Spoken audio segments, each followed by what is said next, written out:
ನಮಸ್ಕಾರ, ನಾನು Guru. Welcome back to the channel. ಇವತ್ತಿನ ವಿಡಿಯೋದಲ್ಲಿ ನಾವು ಬೇಸಿಕ್ಸ್ ಆಫ್ ಸ್ಟಾಕ್ ಮಾರ್ಕೆಟ್ ನ ನೋಡ್ತಾ ಇದೀವಿ. ಒಂದು ಬೇಸಿಕ್ ಆಗಿರುವಂತಹ ಕಂಟೆಂಟ್ ಅಂದ್ರೆ ಪ್ರೀ ಮಾರ್ಕೆಟ್ ಸೆಷನ್ ಅಂದ್ರೆ ಏನು ಅಂತಂದೇಳಿ ನಾವು ತಿಳ್ಕೊಳ್ಳೋಣ ಈ ವಿಡಿಯೋದಲ್ಲಿ. ನೀವೆಲ್ಲರಿಗೂ ಗೊತ್ತು, ಸ್ಟಾಕ್ ಮಾರ್ಕೆಟ್ ಒಂದು ರೆಗ್ಯುಲರ್ ಟೈಮಿಂಗ್ ಏನಿದೆ, ಒಂದು ನಾರ್ಮಲ್ ಟ್ರೇಡಿಂಗ್ ಏನಾಗುತ್ತೆ ಅದು 9 ಗಂಟೆ 15 ನಿಮಿಷದಿಂದ ಸ್ಟಾರ್ಟ್ ಆಗಿ 3 ಗಂಟೆ 30 ನಿಮಿಷಕ್ಕೆ ಮುಗಿಯುತ್ತೆ. ಸೊ ಅದಕ್ಕೂ ಮುಂಚೆ ಈ 9 ರಿಂದ 9 ಗಂಟೆ 15 ನಿಮಿಷದವರೆಗೂ ಏನಾಗುತ್ತೆ ಅಂತ ಈ ವಿಡಿಯೋದಲ್ಲಿ ನಾವು ಕಂಪ್ಲೀಟ್ ಆಗಿ ಅರ್ಥ ಮಾಡ್ಕೊಳ್ಳೋಣ. ಸೊ ಮಿಸ್ ಮಾಡದೇನೆ ವಿಡಿಯೋನ ಫುಲ್ ಎಂಡ್ ವರ್ಗು ನೋಡಿ, ನಿಮ್ಗೆ ಅರ್ಥ ಆಗುತ್ತೆ. ಹಾಗಿದ್ರೆ ಈ ಪ್ರೀ ಮಾರ್ಕೆಟ್ ಸೆಷನ್ ಅಂದ್ರೇನು ನೋಡಿ. ಬೈಯಿಂಗ್ ಅಂಡ್ ಸೆಲ್ಲಿಂಗ್ ಏನಾಗುತ್ತೆ, ಬಿಫೋರ್ 9 ಗಂಟೆ 15 ನಿಮಿಷಕ್ಕೆ ಮುಂಚೆನೆ ಒಂದೇನು ಬೈಯಿಂಗ್ ಅಂಡ್ ಸೆಲ್ಲಿಂಗ್ ಆಗುತ್ತೆ, ಅದು ಪ್ರೀ ಮಾರ್ಕೆಟ್ ಸೆಷನ್ ಅಲ್ಲಿ ನಡೆಯುತ್ತೆ. ಈ ಒಂದು ಟೈಮ್ ಅಲ್ಲಿ ಏನಾಗುತ್ತೆ ಅಂದ್ರೆ ಇದೊಂದು ಶಾರ್ಟ್ ಟ್ರೇಡಿಂಗ್ ವಿಂಡೋ. ಸೊ ಇಲ್ಲಿ ಮಾರ್ಕೆಟ್ ಪಾರ್ಟಿಸಿಪೆಂಟ್ಸ್ ಯಾರು ಇರ್ತಾರೆ ಅಂದ್ರೆ ಬಿಗ್ ಪ್ಲೇಯರ್ಸ್, ರಿಟೇಲ್ ಟ್ರೇಡರ್ಸ್ ಯಾರು ಇರ್ತಾರೆ, ಸೊ ಅವರೆಲ್ಲರೂ ಇಲ್ಲಿ ಒಂದು ಆರ್ಡರ್ ನ ಪ್ಲೇಸ್ ಮಾಡಬಹುದು. ಇದು ಎದಕ್ಕೆ ಹೆಲ್ಪ್ ಆಗುತ್ತೆ ಅಂತಂದ್ರೆ ಓವರ್ ನೈಟ್ ಗ್ಲೋಬಲ್ ಅಲ್ಲಿ ನ್ಯೂಸ್ ಆದಾಗ, ಏನಾದ್ರು ಡ್ರಾಸ್ಟಿಕ್ ನ್ಯೂಸ್ ಚೇಂಜ್ ಆದಾಗ, ಇತ್ತೀಚೆಗೆ ನೋಡ್ತಾ ಇರಬಹುದು ಒಂದು ಟ್ರಂಪ್ ಒಂದು ಹೇಳಿಕೆ ಕೊಡ್ತಾ ಇರೋದು. ಸೊ ಈ ತರದ್ದು ಏನಾಗುತ್ತೆ, ಸಡನ್ ಆಗಿ ಮಾರ್ಕೆಟ್ ಅಲ್ಲಿ ಇಂಪ್ಯಾಕ್ಟ್ ಆಗುತ್ತೆ. ಸೊ ಅದನ್ನ ನಾವು ಈ ಪ್ರೀ ಮಾರ್ಕೆಟ್ ಸೆಷನ್ಸ್ ಅಲ್ಲಿ ಸಹಿತ ನಾವೊಂದು ಪಾರ್ಟಿಸಿಪೇಟ್ ಮಾಡಬಹುದು ಇದರಿಂದ. ಆಮೇಲೆ ಕಾರ್ಪೊರೇಟ್ ಅರ್ನಿಂಗ್ಸ್. ಸೊ ನಾನು ಈಗ ಆಲ್ರೆಡಿ 2 ವಿಡಿಯೋಸ್ ಅನಾಲಿಸ್ ಮಾಡಿ ಹೇಳಿದ್ದೆ ನಿಮ್ಗೆ. ಒಂದು ಟ್ರೆಂಡ್ ಒಂದು ಅನಾಲಿಸಿಸ್ ಮಾಡಿದ್ದೆ, ಹಾಗೆ ಟೈಟಾನ್ ಬಿದ್ದಿತ್ತು ಯಾಕೆ ಅಂತ.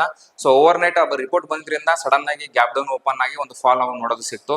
ಸೊ ಅದರಿಂದ ನಮ್ಗೆ ಒಂದು ಓಪನ್ ಆಗ್ತಿರ್ಬೇಕಾದ್ರೆ ನಾವು ಗೊತ್ತಾಗುತ್ತೆ ನಮ್ಗೆ ಏನೊಂದು ಪ್ರೈಸ್ ಓಪನ್ ಆಗುತ್ತೆ ಅಂತ, ಅದಕ್ಕೆ ಇದು ಹೆಲ್ಪ್ ಆಗುತ್ತೆ. ಆಮೇಲೆ ಮ್ಯಾಕ್ರೋ ಎಕಾನಮಿಕ್ ಇಂಡಿಕೇಟರ್ಸ್ ಅಂದ್ರೆ ಸ್ಮಾಲ್ ಲೆವೆಲ್ ಅಲ್ಲಿ ಎಕಾನಮಿಕ್ ಅಲ್ಲಿ ಆಗುವಂತಹ ಬದಲಾವಣೆಗಳು, ಮತ್ತೆ ಪೊಲಿಟಿಕಲ್ ಡೆವಲಪ್ಮೆಂಟ್ಸ್, ಮತ್ತೆ ಇಂಟರ್ನ್ಯಾಷನಲ್ ಮಾರ್ಕೆಟ್ ಟ್ರೆಂಡ್ಸ್. ಸೊ ಈಗ ಇಂಟರ್ನ್ಯಾಷನಲ್ ಮಾರ್ಕೆಟ್ ಟ್ರೆಂಡ್ಸ್ ಅಂದ್ರೆ US ಮಾರ್ಕೆಟ್ ಹೇಗೆ ನಡೀತಾ ಇದೆ, ಏಷ್ಯನ್ ಮಾರ್ಕೆಟ್ ಹೇಗೆ ನಡೀತಾ ಇದೆ. ಸೊ ಇಲ್ಲಾಗಂತಹ ಬದಲಾವಣೆಗಳನ್ನ ನಾವು ಏನಾದ್ರೂ ಆಯ್ತು ಅಂತಂದ್ರೆ ಅದನ್ನ ನಾವು ಇಲ್ಲಿ ಪ್ರೀ ಮಾರ್ಕೆಟ್ ಸೆಷನ್ಸ್ ಅಲ್ಲಿ ಬೇಗ ಸ್ಟಾಕ್ಸ್ ಗಳು ಏನಾದ್ರು ಇತ್ತು ಅಂದ್ರೆ ಅದನ್ನ ಬೈ ಅಂಡ್ ಸೆಲ್ ನ ಮಾಡ್ಬೋದು.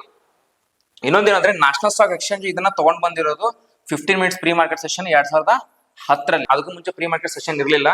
ಈ 15 ನಿಮಿಷ ಏನು ಪ್ರೀ ಮಾರ್ಕೆಟ್ ಸೆಷನ್ ಬಂತು, ಇದರಿಂದ ಒಂದು ಮಾರ್ಕೆಟ್ ನ ವಾಲಟಿಲಿಟಿ ಕಡಿಮೆ ಆಯ್ತು. ಹಾಗಿದ್ರೆ ಪ್ರೀ ಮಾರ್ಕೆಟ್ ಸೆಷನ್ ಇರ್ಲಿಲ್ಲ ಅಂದ್ರೆ ಏನಾಗುತ್ತೆ ಮಾರ್ಕೆಟ್ ಅಲ್ಲಿ? 9 ಗಂಟೆಯಿಂದ 9:15 ಪ್ರೀ ಮಾರ್ಕೆಟ್ ಸೆಷನ್ ನಡೆಯುತ್ತೆ.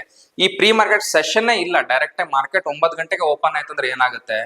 ಸೊ ನೋಡಿ, ಓವರ್ ನೈಟ್ ಗ್ಲೋಬಲ್ ಮಾರ್ಕೆಟ್ ಅಲ್ಲಿ ಏನ್ ಮೂವ್ಮೆಂಟ್ಸ್ ಆಗುತ್ತೆ, ಏಷ್ಯನ್ ಮಾರ್ಕೆಟ್ಸ್ ಆಗಿರ್ಬೋದು, US ಮಾರ್ಕೆಟ್ ಆಗಿರ್ಬೋದು, ಆಮೇಲೆ ಮೇಜರ್ ಕಾರ್ಪೊರೇಟ್ ಅನೌನ್ಸ್ಮೆಂಟ್ ಲೈಕ್ ಈಗ ಟ್ರೆಂಟ್ ಮತ್ತೆ ಟೈಟಾನ್ ಆಗಿರುವಂತದ್ದು, ಮತ್ತೆ ಬ್ರೇಕಿಂಗ್ ನ್ಯೂಸ್ ಅಂದ್ರೆ Jio political events, natural disasters ಆಗ್ಲಿ, ಇದರಿಂದ ಏನಾಗುತ್ತೆ ಅಂದ್ರೆ ಸಡನ್ ಆಗಿ ಸ್ಪೈಕ್ಸ್ ಆಗೋದು. 9 ಗಂಟೆಗೆ ಮಾರ್ಕೆಟ್ ಓಪನ್ ಆಯ್ತು, ಎಕ್ಸಾಕ್ಟ್ ಪ್ರೀ ಮಾರ್ಕೆಟ್ ಸೆಷನ್ ಇಲ್ಲ, 9 ಗಂಟೆ ಮಾರ್ಕೆಟ್ ಓಪನ್ ಆಯ್ತು. ಪ್ರೈಸ್ ಏನಾಗುತ್ತೆ, ಯಾವ್ದೋ ಒಂದು XYZ ಸ್ಟಾಕ್ ಏನಾಗುತ್ತೆ, ಸಪೋಸ್ 100 ರುಪೀಸ್ ಒಂದು ಪ್ರೀವಿಯಸ್ ಕ್ಲೋಸ್ ಆಗಿದೆ ಅಂತ ಅನ್ಕೊಳ್ಳಿ. ಸೊ ಪ್ರೀವಿಯಸ್ ಕ್ಲೋಸ್ ಇದು ಒಂದು 100 ರುಪೀಸ್ ಆಗಿರುತ್ತೆ. ಈ ಒಂದು ಟೈಮ್ ಅಲ್ಲಿ ಏನಾಗುತ್ತೆ ಅಂತಂದ್ರೆ ಸಡನ್ ಆಗಿ ಪ್ರೈಸ್ 9 ಗಂಟೆ ಓಪನ್ ಆಗ್ತಿದ್ದಾಗೆ 100 ರಿಂದ 105, 106, 109, ಸೊ ಹೀಗೆ ಒಂದು ಸಡನ್ ಆಗಿ ಸ್ಪೈಕ್ ಆಗೋದು ಸ್ಟಾರ್ಟ್ ಆಗುತ್ತೆ. ಇದರಿಂದ ಏನಾಗುತ್ತೆ, ಇಲ್ಲಿ ಯಾರೇ ಒಂದು ಲೆವೆಲ್ ಅಲ್ಲಿ ಬೈ ಮಾಡ್ಬೇಕಂತ ಅನ್ಕೊಂಡಿರ್ತಾರೆ 102, 103, ಸೊ ಸಡನ್ ಆಗಿ ಅವ್ರಿಗೆ ಆ ಪ್ರೈಸ್ ಸಿಗದೆ ಇರ್ಬೋದು. ಸಡನ್ ಆಗಿ 105 ಸಿಗ್ಬೋದು. ಯಾರೊಬ್ರು ಮಾರ್ಕೆಟ್ ಆರ್ಡರ್ ಹಾಕಿರ್ತಾರೆ, ಸಡನ್ ಆಗಿ 106 ಸಿಗ್ಬಿಡ್ಬೋದು. ಇದರಿಂದ ಏನಾಗುತ್ತೆ, ಅವ್ರು ಅನ್ಕೊಂಡಿರೋಂತಹ ಪ್ರೈಸ್ ಅಲ್ಲಿ ಸಿಗೋದಿಲ್ಲ. ಹಾಗೇನೆ ಕೆಳಗಡೆ ಸಹಿತ ಕಂಟಿನ್ಯೂಸ್ ಆಗಿ 99, 95, ಸೊ ಈ ತರದ ಒಂದು ಡ್ರಾಸ್ಟಿಕ್ ಡೌನ್ ನಮಗೆ ನೋಡೋದಕ್ಕೆ ಸಿಗ್ಬೋದು. ಇದರಿಂದ ಏನಾಗುತ್ತೆ ಅಂತಂದ್ರೆ ಯಾರು ರಿಟೇಲ್ ಟ್ರೇಡರ್ ಇರ್ತಾರೆ ಅವರಿಗೆ ತುಂಬಾ ಹೊಡೆತ ಬೀಳುತ್ತೆ, ಸಡನ್ ಆಗಿ ಸ್ಪೈಕ್ಸ್, ಈ ದೊಡ್ಡ ಸ್ಪೈಕ್ಸ್ ಬರೋದ್ರಿಂದ. ಹಾಗೇನೆ ಜಾಸ್ತಿ ವಾಲಿಟಿ, ಹೆವಿ ಟ್ರೇಡಿಂಗ್ ವಾಲ್ಯೂಮ್, ಸಡನ್ ಆಗಿ ಒಂದೇ ಸಲಿಗೆ ವಾಲ್ಯೂಮ್ ಬರುವಂತದ್ದು. ಅದಾದ್ಮೇಲೆ risk for retail traders who are and prepared. ಈಗ ಬಿಗ್ ಪ್ಲೇಯರ್ಸ್ ಆದ್ರೆ ಲೈಕ್ FIS ಆಗ್ಲಿ, DIS ಆಗ್ಲಿ, ಇನ್ಸ್ಟಿಟ್ಯೂಷನ್ಸ್ ಆಗ್ಲಿ, ಇವರೆಲ್ಲ ಪ್ರಿಪೇರ್ ಆಗಿರುತ್ತೆ, ಇವ್ರ ಹತ್ರ ಫಂಡ್ ಇರುತ್ತೆ, ಇವ್ರ ಅದನ್ನ ಮ್ಯಾನೇಜ್ ಮಾಡಬಹುದು, ವಾಟ್ ಎವರ್ ಏನ್ ಲಾಸ್ ಆಗುತ್ತೆ ಅದನ್ನ. ಬಟ್ ರಿಟೇಲ್ ಟ್ರೇಡರ್ಸ್ ಪ್ರಿಪೇರ್ ಆಗಿರಲ್ಲ. ಸೊ 9 ಗಂಟೆ ಓಪನ್ ಆಗ್ತಿದ್ದಾಗ ಸಡನ್ ಆಗಿ ಫ್ಲಕ್ಚುಯೇಷನ್ಸ್ ಆಯ್ತು ಅಂದ್ರೆ ಅದು ರಿಟೇಲ್ ಟ್ರೇಡರ್ಸ್ ಗೆ ತುಂಬಾ ಲಾಸ್ ನ ಕೊಡುತ್ತೆ. ಹಾಗೆ less price discovery. So price ಏನ್ ಓಪನ್ ಆಗುತ್ತೆ ಪ್ರೀ ಮಾರ್ಕೆಟ್ ಅಲ್ಲಿ, ನಾವೇನ್ ನೋಡ್ತೀವಿ ಈ ಪ್ರೈಸ್ಗೆ ಓಪನ್ ಆಯ್ತು, ಈ ಪ್ರೈಸ್ಗೆ ಓಪನ್ ಆಯ್ತು ಈ ಸ್ಟಾಕ್ ಅಂತ ನಾವೇನು ಈಗ ನಮ್ಗೆ ಗೊತ್ತಾಗುತ್ತೆ. ಇಲ್ಲಿ ಅದು ನಮ್ಗೆ ಸಡನ್ ಆಗಿ ಗೊತ್ತಾಗಲ್ಲ. ಯಾಕಂದ್ರೆ 100 ರೂಪಾಯಿ ಓಪನ್ ಆಗಿರೋ ಪ್ರೈಸ್ ಸಡನ್ ಆಗಿ 105, 108 ಹಿಂಗ್ ಹೋಗ್ಬಿಡ್ತು ಅಂತಂದ್ರೆ 9 ಗಂಟೆಗೆನೆ ನಮ್ಗೆ ಯಾವ ಪ್ರೈಸ್ ಓಪನ್ ಆಯ್ತು ಅನ್ನೋದು ಸಹಿತ ಅಷ್ಟು ಈಸಿಯಾಗಿ ನಮ್ಗೆ ಅದು ಗೊತ್ತಾಗಲ್ಲ.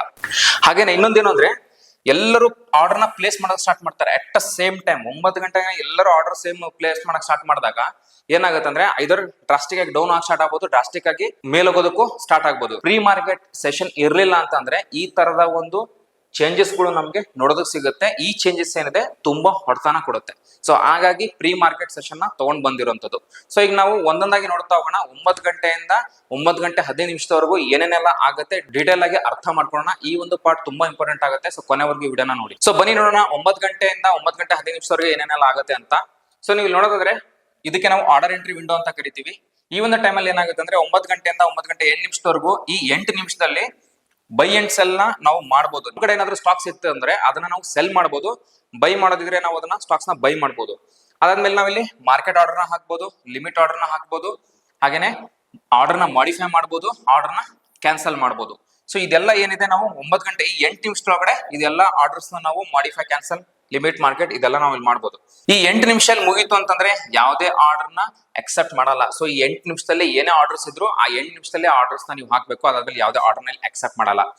ಸೊ ಇಲ್ಲಿ ಎಕ್ಸ್ಚೇಂಜ್ ಏನ್ ಮಾಡುತ್ತೆ ಅಂದ್ರೆ ನಾವು ಹಾಕಿರುವಂತಹ ಆರ್ಡರ್ಸ್ ಏನಿದೆ ಅಷ್ಟನ್ನು ಕಲೆಕ್ಟ್ ಮಾಡ್ಕೊಳ್ಳುತ್ತೆ. ಸೊ ನಾವ್ ಏನೇ ಆರ್ಡರ್ಸ್ ನ ಹಾಕಿದ್ರು, ಎಷ್ಟೇ ಆರ್ಡರ್ಸ್ ನ ಹಾಕಿದ್ರು ಎಕ್ಸ್ಚೇಂಜ್ ಅದನ್ನ ಏನ್ ಮಾಡುತ್ತೆ, ಜಸ್ಟ್ ಫಸ್ಟ್ 8 ನಿಮಿಷ ಎಕ್ಸ್ಚೇಂಜ್ ಇಲ್ಲಿ ಆರ್ಡರ್ಸ್ ನ ಕಲೆಕ್ಟ್ ಮಾಡುತ್ತೆ. 9 ಗಂಟೆ 7 ನಿಮಿಷದಿಂದ 9 ಗಂಟೆ 8 ನಿಮಿಷ ಈ 1 ನಿಮಿಷ ಏನಾಗುತ್ತೆ ಅಂದ್ರೆ ಈ ಟೈಮ್ ಅಲ್ಲಿ ಯಾವಾಗಾದ್ರೂ ಪ್ರೀ ಮಾರ್ಕೆಟ್ ಸೆಷನ್ ಕ್ಲೋಸ್ ಆಗ್ಬೋದು. ಅಂದ್ರೆ ಈ ಆರ್ಡರ್ ಕಲೆಕ್ಷನ್ ಟೈಮ್ ಏನಿದೆ 9 ಗಂಟೆ 7 ನಿಮಿಷದಿಂದ 9 ಗಂಟೆ 8 ನಿಮಿಷದಲ್ಲಿ ಈ 1 ನಿಮಿಷದಲ್ಲಿ ಯಾವ ಟೈಮ್ ಅಲ್ಲಿ ಕ್ಲೋಸ್ ಆಗ್ಬೋದು. ಸಪೋಸ್ ಅದು 9 ಗಂಟೆ 7 ನಿಮಿಷಕ್ಕೆ ಕ್ಲೋಸ್ ಆಗ್ಬೋದು ಅಥವಾ 9 ಗಂಟೆ 8 ನಿಮಿಷಕ್ಕೆ ಕ್ಲೋಸ್ ಆಗ್ಬೋದು. ಸೊ ಈ 1 ನಿಮಿಷದಲ್ಲಿ ಯಾವಾಗಾದ್ರೂ ಕ್ಲೋಸ್ ಆಗುತ್ತೆ. ಫಸ್ಟ್ 8 ನಿಮಿಷ ಏನ್ ಆರ್ಡರ್ ನ ಕಲೆಕ್ಟ್ ಮಾಡಿತ್ತು ಎಕ್ಸ್ಚೇಂಜ್, ಇಲ್ಲಿ ಅದನ್ನ ಮ್ಯಾಚ್ ಮಾಡುತ್ತೆ. ಈ ಒಂದು 4 ನಿಮಿಷದಲ್ಲಿ ಒಂದು ಆರ್ಡರ್ ಮ್ಯಾಚಿಂಗ್ ಪ್ರೊಸೆಸ್ ನಡೆಯುತ್ತೆ. ಇಲ್ಲಿ ನಮ್ಗೆ ಆರ್ಡರ್ ಕನ್ಫರ್ಮೇಶನ್ ಆಗುತ್ತೆ, ಆರ್ಡರ್ಸ್ ಮ್ಯಾಚ್ ಆಗ್ತಾ ಹೋಗುತ್ತೆ. ಆಮೇಲೆ ಓಪನಿಂಗ್ ಪ್ರೈಸ್ ಏನಾಗುತ್ತೆ ಗೊತ್ತಾಗುತ್ತೆ ನಮ್ಗೆ ಯಾವ ಒಂದು ಪ್ರೈಸ್ ಇದು ಓಪನ್ ಆಗ್ತಾ ಇದೆ ಅಂತಂದೇಳಿ. ಈ ಒಂದು ಸಮಯದಲ್ಲಿ ಯಾವುದೇ ರೀತಿ ನಾವು ಬೈ ಅಂಡ್ ಸೆಲ್, ಕ್ಯಾನ್ಸಲ್ ಅಥವಾ ಮಾಡಿಫೈನ ಮಾಡೋದಕ್ಕಾಗಲ್ಲ. ನಿಮ್ಗೆ ಏನಾದ್ರು ಲಿಮಿಟ್ ಆರ್ಡರ್ ಹಾಕಿದ್ರಿ ಅದನ್ನ ಕ್ಯಾನ್ಸಲ್ ಮಾಡಬೇಕು, ಆರ್ಡರ್ ಮಾಡಿಫೈ ಮಾಡ್ಬೇಕಂದ್ರೆ ಅದು ಆಗೋದಿಲ್ಲ. ಇನ್ನ ಲಾಸ್ಟ್ ಬಂದು ಬಫರ್ ಸೆಷನ್ ಇರುತ್ತೆ. ಈ ಬಫರ್ ಸೆಷನ್ ಬಂದ್ಬಿಟ್ಟು ಲಾಸ್ಟ್ 3 ನಿಮಿಷ ಇರುತ್ತೆ. ಅಂದ್ರೆ 9 ಗಂಟೆ 12 ನಿಮಿಷದಿಂದ 9 ಗಂಟೆ 15 ನಿಮಿಷದವರೆಗೂ. ಈ ಬಫರ್ ಸೆಷನ್ ಏನಾಗುತ್ತೆ ಅಂದ್ರೆ ಎಕ್ಸ್ಚೇಂಜ್ ಎಲ್ಲದನ್ನು ರೆಡಿ ಇಟ್ಕೊಂಡಿರುತ್ತೆ. ಅಂದ್ರೆ ನಾವೇನ್ ಹಾಕಿರೋಂತ ಆರ್ಡರ್ಸ್ ಇದೆ ಅದೆಲ್ಲದನ್ನು ರೆಡಿ ಇಟ್ಕೊಂಡಿರುತ್ತೆ ಫಾರ್ ನಾರ್ಮಲ್ ಟ್ರೇಡಿಂಗ್ ಗೆ. ಸೊ ನಾವೇನೇ ಆರ್ಡರ್ ಆದ್ರೂ ಅದು ನಾರ್ಮಲ್ ಆಗಿ ಸ್ಮೂತ್ ಆಗಿ ರನ್ ಆಗೋ ತರ ಈ ಬಫರ್ ಸೆಷನ್ ಇರುತ್ತೆ ಈ 3 ನಿಮಿಷ. ಹೋಪ್ ನಿಮ್ಗೆ ಪ್ರೀ ಮಾರ್ಕೆಟ್ ಸೆಷನ್ ಕಂಪ್ಲೀಟ್ ಆಗಿ ಅರ್ಥ ಆಗಿದೆ ಅಂತ ಅನ್ಕೊಳ್ತೀನಿ. 9 ಗಂಟೆಯಿಂದ 9 ಗಂಟೆ 8 ನಿಮಿಷ ಏನಿದೆ ಇಲ್ಲಿ ಆರ್ಡರ್ ಕಲೆಕ್ಷನ್ ಆಗುತ್ತೆ. 9 ಗಂಟೆ 7 ನಿಮಿಷದಿಂದ 9 ಗಂಟೆ 8 ನಿಮಿಷ ಅಂದ್ರೆ ಆ 1 ನಿಮಿಷ ಏನಿರುತ್ತೆ ಈ ಒಂದು ಸಮಯದಲ್ಲಿ ಮಾರ್ಕೆಟ್ ಯಾವಾಗಾದ್ರೂ ಒಂದು ಕಲೆಕ್ಷನ್ ಆರ್ಡರ್ ನ ಕ್ಲೋಸ್ ಮಾಡಬಹುದು ಈ ವಿಂಡೋನ. 9 ಗಂಟೆ 8 ನಿಮಿಷದಿಂದ 9 ಗಂಟೆ 12 ನಿಮಿಷದವರೆಗೂ ನಾವೇನ್ ಆರ್ಡರ್ ಹಾಕಿರ್ತೀವಿ ಈ 4 ಮಿನಿಟ್ಸ್ ಅಲ್ಲಿ ಆರ್ಡರ್ಸ್ ನ ಮ್ಯಾಚ್ ಮಾಡ್ತಾರೆ. 9:12 ರಿಂದ 9:15 ನಿಮಿಷದವರೆಗೂ ಒಂದು ಬಫರ್ ಸೆಷನ್ ಇರುತ್ತೆ. ಒಂದು ನಾರ್ಮಲ್ ಟ್ರೇಡಿಂಗ್ ಗೆ ಏನೆಲ್ಲ ರೆಡಿ ಆಗ್ಬೇಕು ಅದೆಲ್ಲ ಕಂಪ್ಲೀಟ್ ರೆಡಿ ಆಗುತ್ತೆ. ಆ ಒಂದು ಸೆಷನ್ ಅಲ್ಲಿ ಯಾವುದೇ ರೀತಿ ಬೈಂಗ್ ಅಂಡ್ ಸೆಲ್ಲಿಂಗ್ ಅಥವಾ ಆರ್ಡರ್ ಕ್ಯಾನ್ಸಲ್ ನಾವಲ್ಲಿ ಮಾಡೋದಕ್ಕಾಗೋದಿಲ್ಲ. ಹೋಪ್ ನಿಮ್ಗೆ ಕ್ಲಿಯರ್ ಆಗಿ ಅರ್ಥ ಆಯ್ತು. ನಿಮ್ಗೆ ಏನಾದ್ರು ಸ್ಟಾಕ್ ಮಾರ್ಕೆಟ್ ಎಜುಕೇಶನ್ ಬೇಕು, ಸ್ಟಾಕ್ ಮಾರ್ಕೆಟ್ ನ ಕಲಿಬೇಕು ಅಂದ್ರೆ ನಮ್ಮ ಆಫೀಸು ರಾಜನಗರ ಲೊಕೇಟ್ ಆಗಿದೆ. ನೀವು ಬಂದು ಆಫೀಸ್ಗೆ ವಿಸಿಟ್ ಮಾಡಬಹುದು. ಹಾಗೇನೆ ನಮ್ಮ ವಾಟ್ಸ್ಆಪ್ ನಂಬರ್ ಗೆ ನೀವು ಕಾಂಟ್ಯಾಕ್ಟ್ ಮಾಡಬಹುದು. ನಾನು ಸಿಗ್ತೀನಿ ಮುಂದಿನ ವಿಡಿಯೋದಲ್ಲಿ. Thank you.